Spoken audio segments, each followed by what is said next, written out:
Hello, everybody. Welcome back to the Health Wealth podcast. We've got another exciting episode for you this week and educational. We've got some changes coming up and some interesting things which we're going to share with you today. So it's going to be a good one. It's myself and Barry here today. So first off, Barry, how are you doing? Enjoying the sunnier climates than what the rest of us have been left with? Yeah, it looks a bit different this week. Hey, Ryan. Hey, I should have done this from the rooftop terrace. yeah, you should have done it outside and If rubbed we, it in that you've got if, sunshine.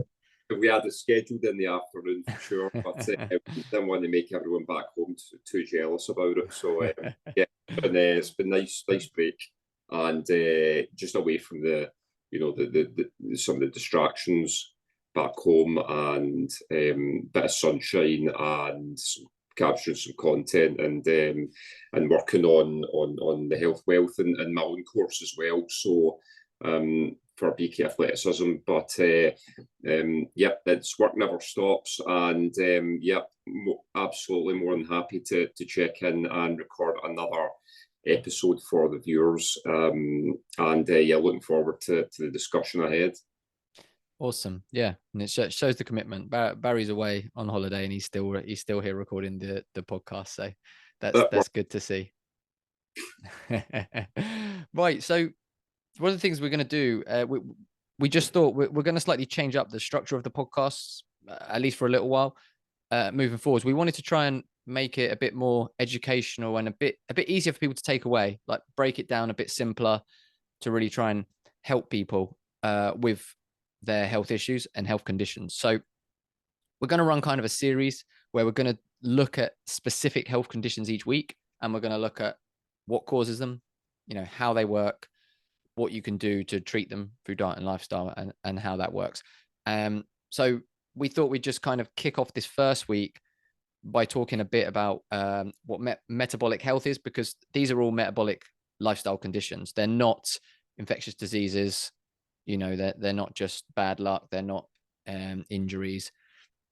They're metabolic conditions of lifestyle. So we're going to run through the basics of what that is, and then the following week we're going to jump into our first specific health condition and kind of run through that. Yeah, absolutely. And I think this gives it more of a structured feel about it. We're actually, although we're having really knowledgeable discussions and the viewers are getting a lot of value, this is being in more detailed, answering specific questions for those out there with specific health ailments and struggles, and how we can be more direct in how to to advise them on how to combat that within their lifestyle and their diet. So yeah, I'm looking forward to this new change up and structure. And yeah, like basically the first one that we'll kick off is, how would you define metabolic health, Ryan? Okay, so I mean, this is an interesting one because different places, you speak to different people, they can define it slightly differently. But overall, metabolic health, what we would say, is having optimal levels of blood glucose and triglycerides, HDL, blood pressure, and waist circumference. They're kind of the main things that we'd look at. If you've got good levels of all of them, you'd be classed as metabolically healthy, which we'll discuss later on when we're talking other stuff. A lot of people don't. The majority of people don't qualify for that. It's a small amount. Yeah. And then metabolic syndrome is where that's where you have metabolic issues and you're probably going to become ill. So again, there's different variables for defining it for different places, but they're all pretty similar.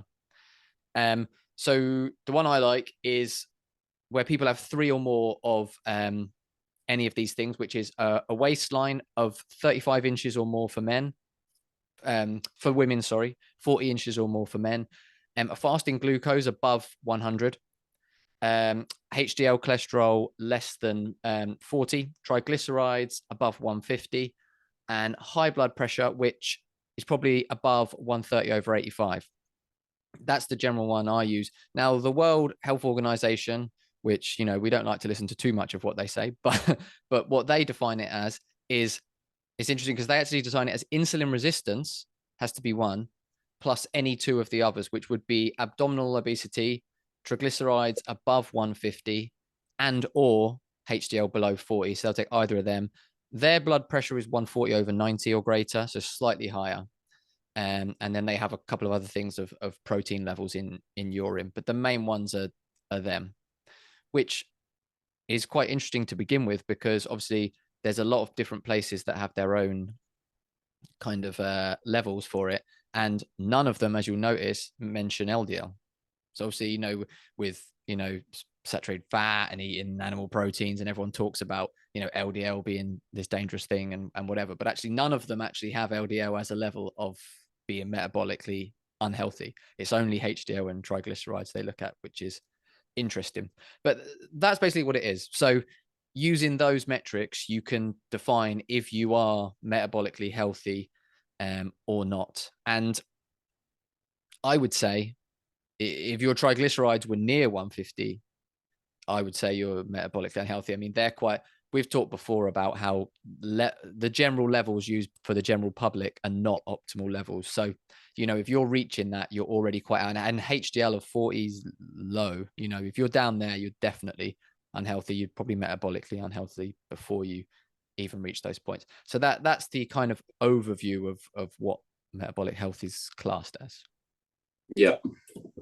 And in terms of how people in the general public or individuals, how would they go about ascertaining these levels? So obviously with things like weight circumference, waistline, that's can be pretty obvious. They can obviously measure that, and you can just tell by the way somebody looks whether they're carrying too much weight. But how would they go about actually measuring the level of glucose and their blood pressure and triglycerides? Would they need a medical professional, or can they do it online? Is there some what would be the best advice that you would give for those who want to obtain those readings in order to get a better sense of where they are metabolically? Yeah, that's a great question, because obviously, having this information is one thing, but like you say, people need to put it into action. So obviously, blood pressure, is, if you had one of the little cuffs, I know my dad used to have one, I don't know if he still does, you could technically measure that yourself. But in terms of obviously triglycerides, HDL, blood glucose, you're going to need to get that done on a blood test. Now, you can order ones online and do it private. Now, this depends where you live. You could probably get one from your doctor, but being in the UK like we are, unless you are unhealthy or you can really push your doctor, a lot of them will not give you a blood test. I think we spoke about this with Akis last week, didn't we? That if you're reasonably healthy, they don't want to help you. Yeah. So you may have to get a test ordered. So you'd be looking at a lipid panel to get your HDL and your triglycerides, and then a glucose test for your fasting glucose. So it's obviously fasting glucose. So obviously you need to be fasted for it. And don't just take a fasting glucose at any point of the day. You have to do it properly. The test will probably come with instructions. Some of them might vary in the amount of hours they want you fasted. I think the minimum is normally 6 to 8, but probably if you're over 12 hours fasted, I would say is better. Leave at least 12 hours fasted before you test it. Just so 12. For fasted glucose or fasted insulin, really for any blood test, you should want to be fasted for a minimum of 12 hours, because food can still affect your levels and be in your system for that long. So I would always say, some of them will say less, but I would always say a minimum of 12 hours fasted before you take a blood test. So yeah, if someone's interested, they could do them. So they could order it private. They could get a little blood pressure cuff themselves and do it. They could try their doctor. That your doctor may, and especially if you're someone who's already got some health issues, your doctor's more likely to give you a blood test then and take your blood pressure just like a standard medical. So yeah, that would be the procedure for it. You'd only need a couple tests. I say a lipid panel, fasting glucose test, and then obviously your blood pressure would be manually taken, and you can measure your waist yourself. Well, that's really helpful for the viewers and the listeners, Ryan, because a lot of people don't have the means, or they don't have the knowledge on how to go about doing that. And many of them, most people don't realize that these levels can can reach dangerous levels, and if they're not careful, and that's why it's so important to be optimally healthy. But having access to this information on how they can obtain the readings for themselves is obviously very beneficial. So it's all out there. And what would you say, like, the role of glucose is in all this? I mean, because we've obviously talked about glucose levels and insulin resistance. So how does that tie into your metabolic health? Yeah, so glucose is one of the most important things when it comes to metabolic health, because glucose is one of the main issues, not the only one, but we're consuming way more glucose than we used to, and a lot more than we need to. And so it kicks off a number of processes which contribute towards poor metabolic health. So obviously, when we consume glucose, the body signals to the pancreas to release insulin.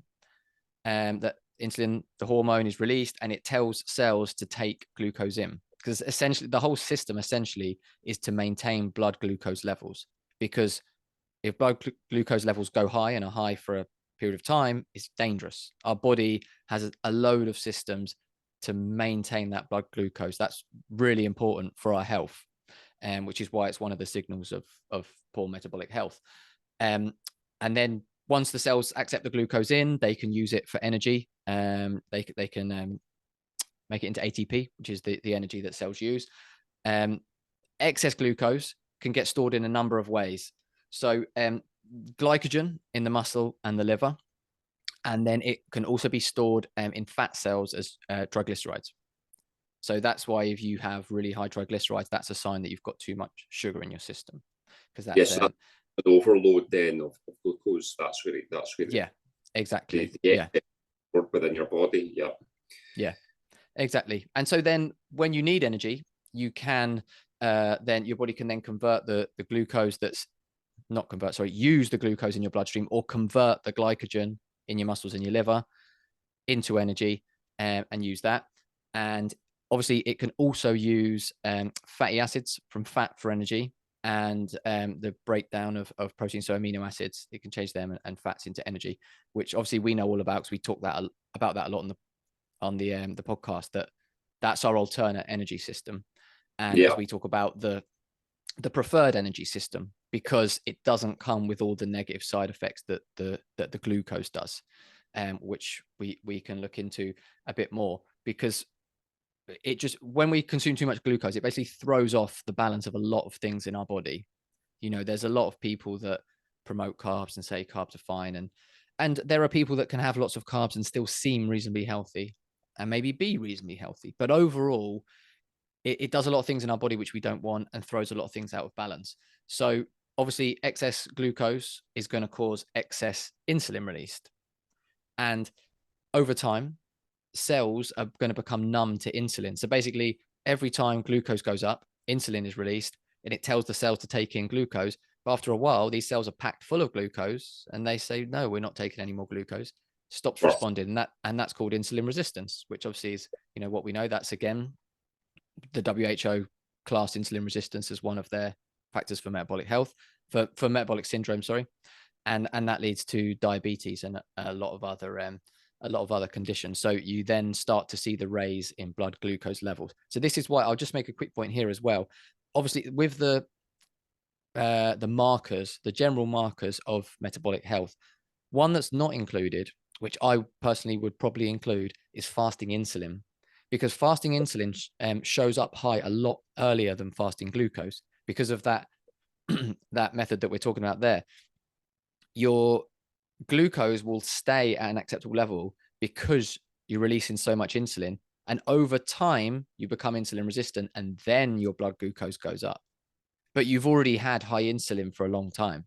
So if you test your fasting insulin, you would have known earlier that you had metabolic issues, rather than waiting for the high blood glucose to show up. So if someone is really interested, I would say also do a fasting insulin test, which is harder to get hold of. Again, doctors don't test for it, they only test for glucose. So it's harder to get hold of. You've got to put a bit more legwork in. But if you can get a fasting insulin test, do that, because that will give you an earlier signal that you're metabolically unhealthy and will allow you to make changes earlier. And if the earlier you do it, the better. Prevention's better than the cure. Other issues you have from the high glucose, you've got high insulin, obviously blocks stored fat from being broken down, which we know about again. So when insulin's high, you can't use fat for energy. So you're going to start to store it. It causes inflammation, oxidative stress, and glycation. So there's lots of negative things that we're getting from it. So the majority of chronic diseases are linked to poor blood glucose. So we've got type 2 diabetes, cardiovascular disease, stroke, dementia, Alzheimer's, all of these are linked to glucose. So it's very, very important. And I say these are lots of the conditions that we're going to be looking at, and they're metabolic conditions. They're caused by what we're eating and what we're putting in our bodies. You go back a couple hundred years, humans died of infectious disease and starvation. Now we just die of lifestyle diseases. We're poisoning ourselves to death. The medical advances we made got rid of the infectious diseases, brilliant. But now we're just poisoning ourselves with our food. And so that we really need to change. And on average, we are eating 10 times more sugar than we did 100 years ago. That's a rapid increase of 10 times.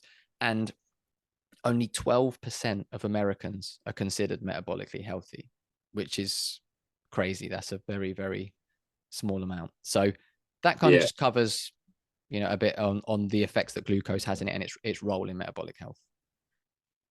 Yeah, great analysis, Ryan. 12% it's tragic, isn't it? And I don't know what that's for the UKR, but I don't think they're too much better. I would think we're similar, yeah. And this is why, something like, this is why a strategy like fasting can really help, especially to lower those glucose levels and actually give your cells and your body a chance to clear out and regenerate and stabilize things, which is why we're so big on it. Even if you're not doing it as a consistent lifestyle choice, just doing it for a couple of days, especially after a period of high sugar consumption, or a 2-week holiday where you've been binging. Absolutely. I actually just I actually just today earlier I had a conversation before we recorded this. I was speaking to my dad. I'm currently helping him with a couple of little health issues, and we were talking about stuff, and I've got him intermittent fasting, and we actually had that conversation that the fact that you're intermittent fasting actually will give you benefit regardless of what you're eating in your eating window. Obviously eating the optimal food is right, but as you just said there, like the fasting is so powerful even if you're not eating exactly what you should do. Yeah, absolutely. I haven't been fasting the last couple of days. So I've just been enjoying food and eating like this, or just having this sort of schedule day to day. Wouldn't be conducive, and I'd quite quickly feel out of sorts. But it's okay because I've ring fenced that time, and I'm actually quite enjoying it because I know come Tuesday my body will be closed for business, and there'll be a clear out and a workout amidst that time, and just to reset everything.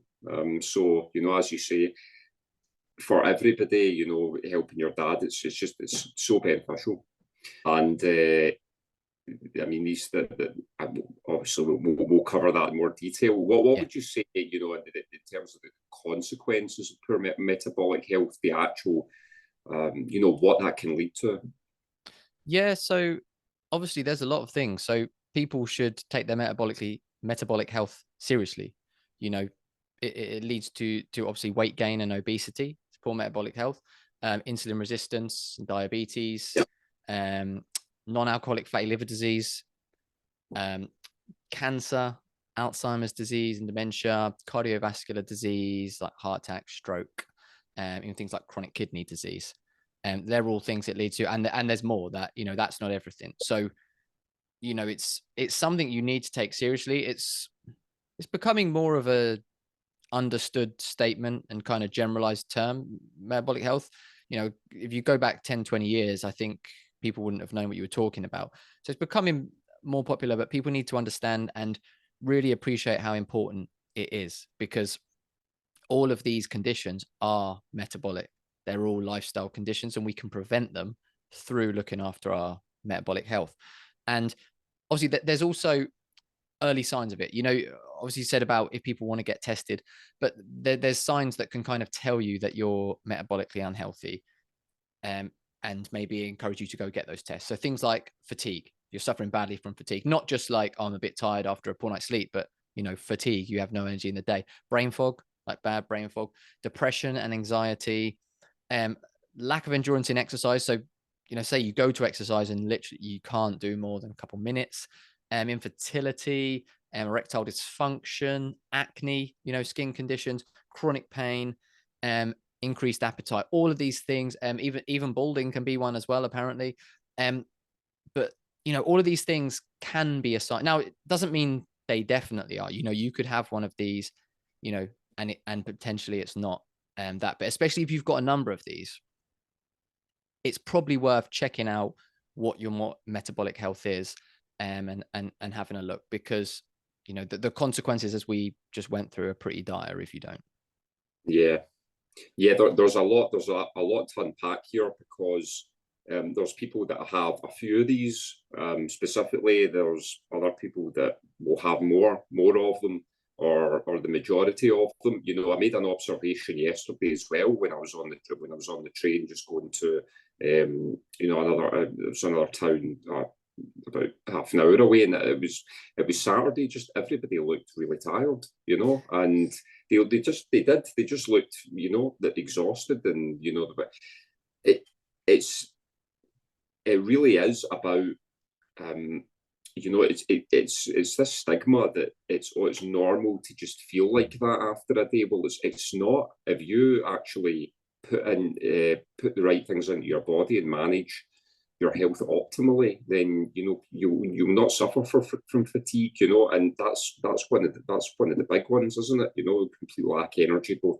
mentally and physically, and also that does affect. We're talking. You just mentioned depression there as well. You know, that affects your mood, and then therefore it affects your self-esteem, and then that has a domino effect, because then that affects how you carry yourself in the world, and it affects your work rate and your potential for in everything that you do. So you know, we could actually have a good few episodes to go through each one of these. Yeah, absolutely. Yeah, it affects everything, like you said. Absolutely. There's I mean, there's, say that when you're looking at the risk factors for it, you know, things that are causing it, we have to look at. There's one of the things is just a chronic overnutrition, which again we've spoke about before. I think even last week Akis said my favorite phrase of it, which is overfed and undernourished. We're eating way more food than we've ever eaten, and way more often as well, and it's got no nutrition in it. So we're eating all this food, but we're not giving ourselves nutrition. That's why we've got no energy, and nothing like that. We're exposing ourselves to the food's processed, it's got chemicals in it that we've not been exposed to. The majority of substances in our, you know, what people call food today, we humans have not been exposed to them for more than 50 to 100 years. You know, we don't even know yet the full ramifications of the long-term effects of it, because it's not been long-term. You know, we're eating all this food that's, you know, this is why we talk about eating real food, just getting back to simple, basic food where you actually know what you're eating. Other things are, we're more sedentary than ever as well. We're not moving, we're not exercising. Humans have always been active, you know, throughout time. And that doesn't mean hitting the gym, because gyms are a recent phenomenon. Yeah. But we would be active outside. You know, we weren't as sterile as we were before. That's it. We were out. We were getting out in the sunshine and the fresh air. We'd be walking. We wouldn't be sat for like 4 hours at a time. In fact, there was a really interesting study they did on, it might have been the Maasai or a different tribe. It was a tribe in Africa. And they basically, you know, people say, oh yeah, they're in better shape because they're active all the time. And they tracked them for a while, and they weren't. They were no more active. But what they did was, when they would sit down, they sat around a decent amount in the day, but they would only sit down for about 20 minutes at a time, and then they would be up and move. Whereas we will sit for like 5 hours not moving, you know, and then I move a little bit. So it's not about hitting the gym and doing loads of cardio and whatever. It's just about being active in your general life is enough. Going for a nice brisk walk, and just, you know, if you're sat at a desk all day, every half an hour, just get up and walk around the office, do a lap of the office, and then come back. It's, Yeah. you know, those simple things can help with it.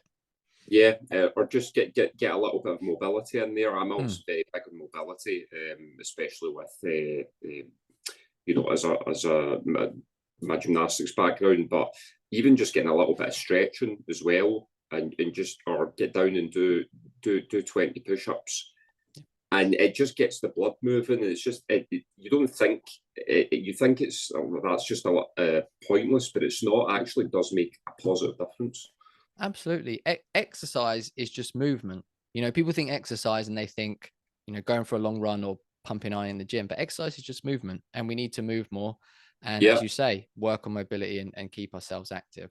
small intermittent bursts throughout the day are, that's a primal, more of a primal way, and that is the way that can alleviate these sort of problems. Yeah. What would you say in terms of effect on sleep deprivation, sleep quality?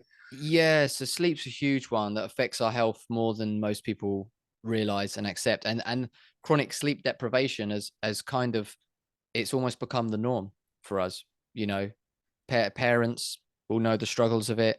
And, you know, people, when you're stressed, you don't sleep properly. People are up late working and on their phones, and it's just become the norm. And it alters our ability to properly use our energy, Yeah, which again goes back to where, um, with the glucose, we're not using our fat for energy. And then if we're not using our fat for energy, we're storing it.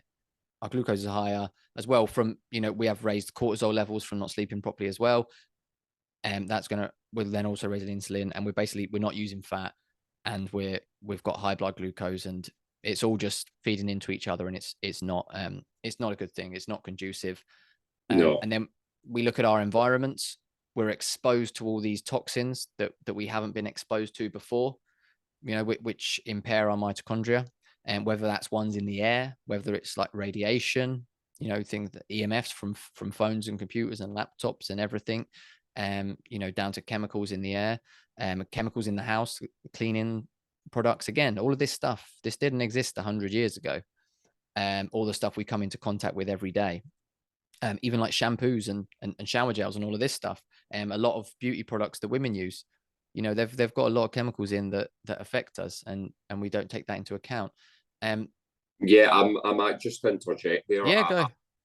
Yeah, I think shower gels is one of the biggest wastes of money. It really is. I mean, you can just use soap, but it's all of these really colourful, high energy, you know, very well marketed. That it's almost as though you need to use it in order to feel energetic. You know.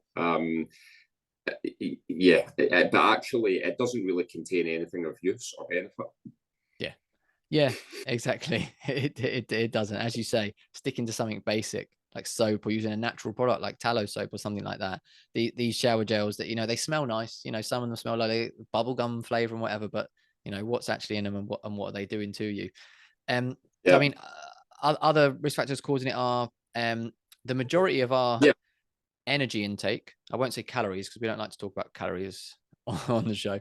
Most of our energy intake is coming from ultra processed foods, and drinks, ultra processed drinks as well. You know, we're yeah, not getting a lot of our energy from actual real foods, which is what we should be. And, you know, which is the kind of diet that we promote, which is one where we are getting very nutrient dense, energy dense foods. So that's an issue for us, because again, it's all linking back to this fact that we can't use energy properly, and it links on to all these other things. Then there's psychological stress as well, with depression and anxiety. It's obviously rife, and like we said before, about we have elevated cortisol, we have unbalanced hormones, and again, it's promoting energy storage as fat. You know, it's promoting that fat storage again, another negative. And eating late at night and snacking as well. Another thing, we snack non-stop, as we said before, about we're eating rubbish foods, we're eating more food, and we're eating it more often. And again, yeah. snacking all the time, what do we get? Higher levels of insulin, higher levels of fat storage, and it's all just linking together and making us more and more unhealthy. Yeah, it's crazy the amount of snacking that people do. It's everywhere all the time. It's insane, and people think that it's just harmless, but it really isn't. That is having an effect on the processes within your body. You can't develop processes in which to access your fat stores and allow your body to burn them for energy, which is going to release a lot of. It's essentially the pathway to so many health benefits. But if you're continuously snacking, you'll never be able to develop those processes. It's almost like a tunnel, digging that tunnel and developing that tunnel through to those stores. The tunnel isn't there. So, and this just leads to, I mean, it's psychologically, of course, it leads to issues people don't realize, but it does on your self-esteem, your quality of sleep. People will feel their anxiety levels will increase as well. It's all tied in, and it all stems from this constant snacking and this high sugar intake. Yeah, exactly. Like we said before about the intermittent fasting, even if you don't change what you eat, if you just packed it into that small window and had a big fasting window, you'd see a good improvement in your health and your metabolic health numbers just from that. Yeah, and in terms of the blood sugar, how does that tie in with metabolic health? If you are metabolically healthy, what is it that people should look for in a metabolically healthy person? Yeah, so if you were to have a CGM, the constant glucose monitor, and monitor your blood sugar, what you should see, if you're metabolically healthy, what you should see is a minimal rise of glucose after eating. So, if you're eating if your metabolic health is poor and you're eating a massive carb-filled meal, you're going to get a huge spike, which you don't want. So a minimal spike, and you want it to come back to normal pretty quickly. So it'll be spike up and then come back to normal, but reasonably quick. The opposite of that, the poor metabolic health, is you'll get really big spikes and they will stay high for a long time. So big spike up, and it takes a long time to get back to normal. Also, being able to maintain your 24-hour glucose within a reasonably narrow range. So again, this is if you don't even really be able to tell this if you have a CGM, and wear that for a couple of days. If your daily range is a nice narrow range, that's good. You've got good glucose control. If your range is big, there's these big spike, big dip, and it's a big range, that means you're metabolically unhealthy. Because like we said before, the body has all these systems to keep your blood glucose within this nice tight little range. And if it's out of that for a lot of the time, then you're metabolically unhealthy. And then also having your fasting glucose low is also good. You don't want high glucose when you're fasted. So if you've got that, then that's better. And negative signs are if your basal glucose rate, which is what it is between meals, if that's high, that's bad, because like we said, if you're healthy, your glucose comes down nice and quick. But if it's staying high between meals, then that's not good. So they're the basic things that you would look for in your blood glucose. Really good information there, Ryan. That's and that also helps people determine the signs, to actually what signs to look for when for good metabolic health and not good metabolic health, and what those signs are. What would you say are the main reasons and motivations for improving your metabolic health? Well, obviously, you're going to get improved health and make yourself a lot more unlikely to get those conditions. But you're going to see a lot of just general benefits as well. Again, I was running through some of this with my dad, speaking to him earlier. He was only been a week or two. He was saying about just some random benefits he's seen from it.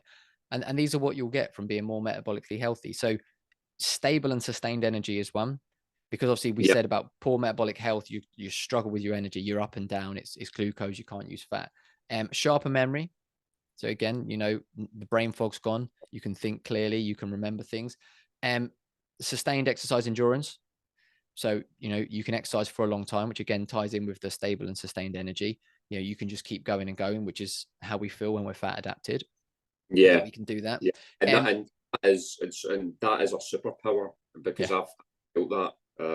So to interject there, but you do feel like you can just work for hours and hours, even like past midnight. My energy is still really high.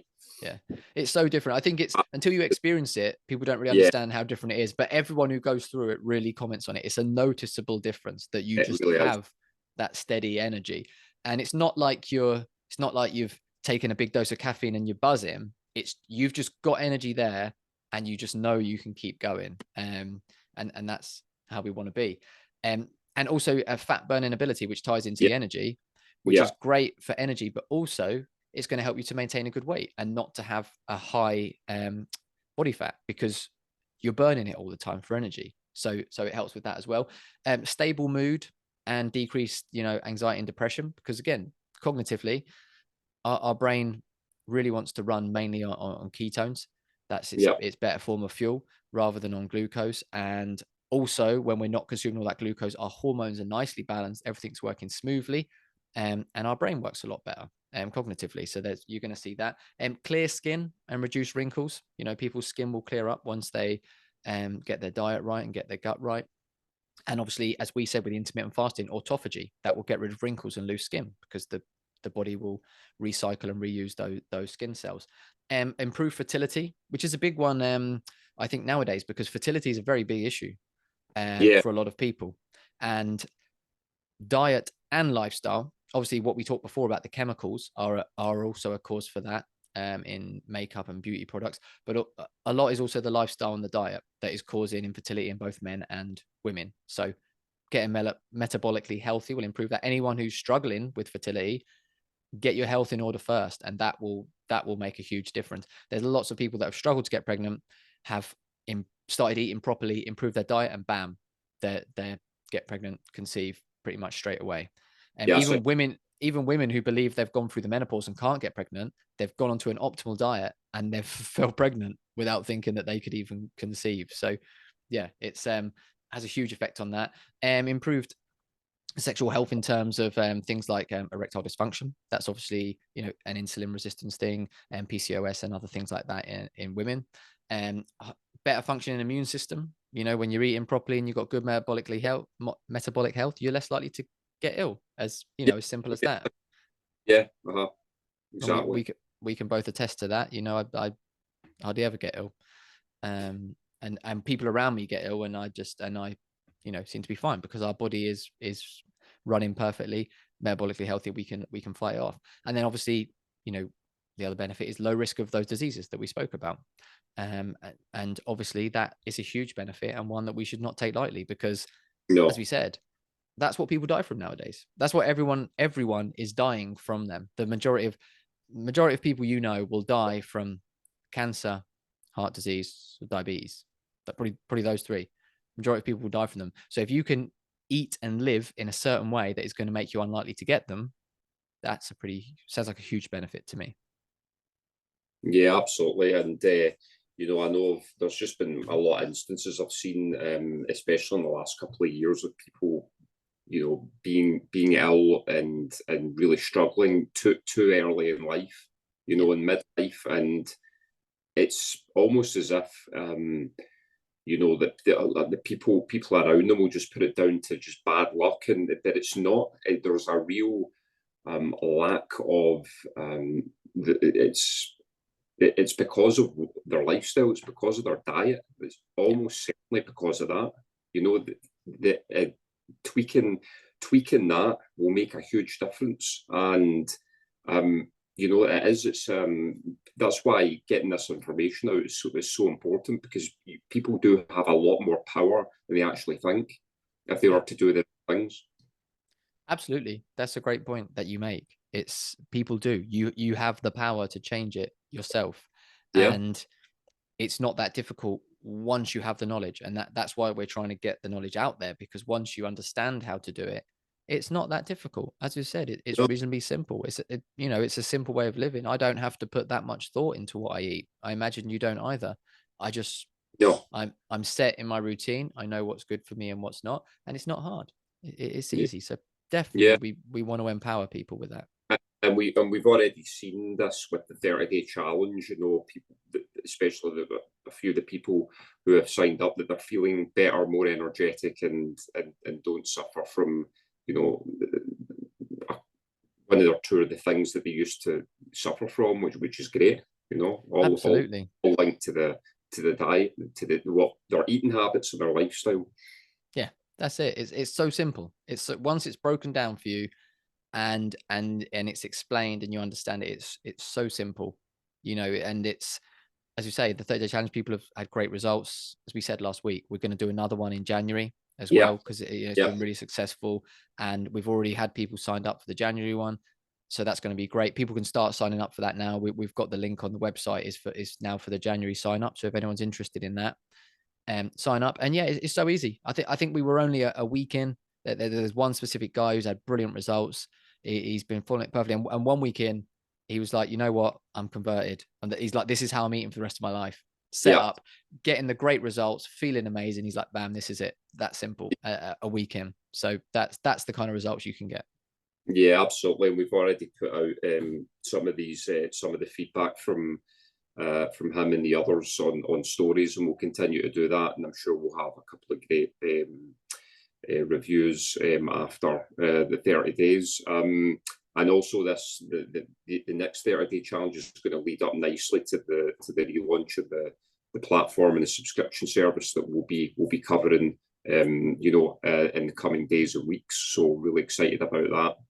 Yeah, yeah, absolutely. We're going to kind of have a relaunch of that, a restructure of it, and really try and focus on that educating people, because that's what we really want to do, is just educate people properly in how to. So as we said, we're going to have episodes coming up with series. So what we're going to do is we're going to tell people beforehand what it's going to be that week, and then if it's something that you suffer with, or even if you know someone who suffers with it, or if you just have questions around it, please feel free, get your questions in. So you can send your questions in. We'll give details when we post about it, and get your questions sent in, and we'll answer them on the episode. We want to equip people with the ability to tackle these health conditions themselves, or for their family and friends, and to know how to take back control of their health. So that's going to be our aim over the next however many weeks that we continue doing it. And also, if you have a specific condition that's not been covered yet and you would like it covered, send that in too. We've got a big long list of ones we'd like to look at, but we're open to more. We just want to educate and equip people as much as we can. Yeah, as well as the offer of actual of more personalized coaching as well, for those who really want that to be held accountable and to just be given more direction. That is going to be open to people as well, for as an offer as well. So yeah, exactly. For people, for some people, just a bit of education, and okay, yep, you've got this. You can improve your metabolic health. For some people that maybe are already struggling quite badly with a condition and need a bit more, as you say, personalized help, we have the one-to-one coaching where we can work with you. But again, it's an education.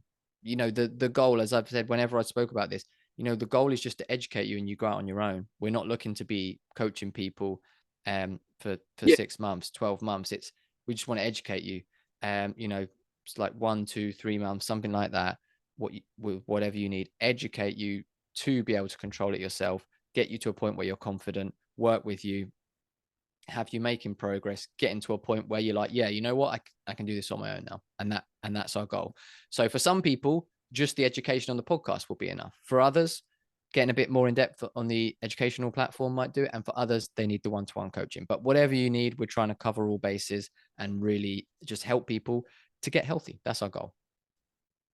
absolutely. Hope everybody found that new format really informative and beneficial. What are the just to wrap up? What are some of the conditions that we're going to address in future episodes?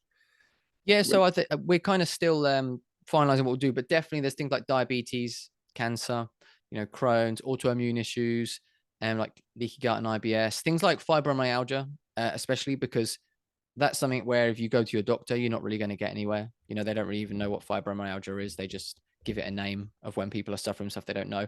But there's a lot you can do. So I think things like that, depression and anxiety, mental health ones, say, Alzheimer's and dementia, ADHD and autism, especially in children, because that is something that can be affected a lot by their metabolic health, their diet and lifestyle.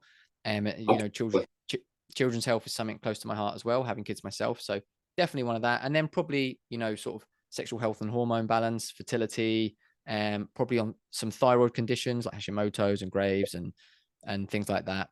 So I think they're probably the main ones. We'll release what we're going to do next week, our first one, ahead of time, as we say. And, any of them that you have and you'd like questions answered on, get them sent in. Any illnesses, conditions we haven't mentioned there and you want them covered, send them in. In fact, so we'll put details on the podcast where you can send them, but you can send them either to the email, which is hwpoduk@gmail.com. If you go on to our website, which is healthwealthuk.com, we're going to put a link on there where you can also submit questions for it. And we'll put a link in the podcast notes for that. So any of those ways, or even just DM us on any of our social media profiles as well. That will get to us. We read all of them. So yeah, any way you want to get in touch, and we're going to try and help as many people as we can. Absolutely. Great way to wrap up there, Ryan, and thoroughly enjoyed another episode there. And as Ryan says, get the questions in. We've got, whether it's on the social media, the email, the website, whatever it is, and we will make sure that we include that in these upcoming episodes, which I'm looking forward to. And of course, we will keep the guests coming too. Yes, yeah, that's it. It will probably be interlinked with, we'll still have people on sharing their stories as well, around the ones where we'll try and educate. So it'll be a mix of both to keep people on their toes, entertained and educated, hopefully. So yeah, that'll do it for this week. Thank you again for joining me, Barry, and giving up some of your holiday time to to be here with us. And we'll see everyone again next week. We're going to continue to educate to help you, and let's get optimal together. Hey guys, thank you so much for tuning into the show. I really hope that you enjoyed it. If you have any questions or topics you'd like us to cover on the podcast, or you'd like to appear on it, then please contact us at hwpoduk@gmail.com, on our website, which is healthwealthuk.com, or on any of our social medias, which are at hwpoduk. Please make sure you like, subscribe, share it with all your friends and family, and we will see you next week.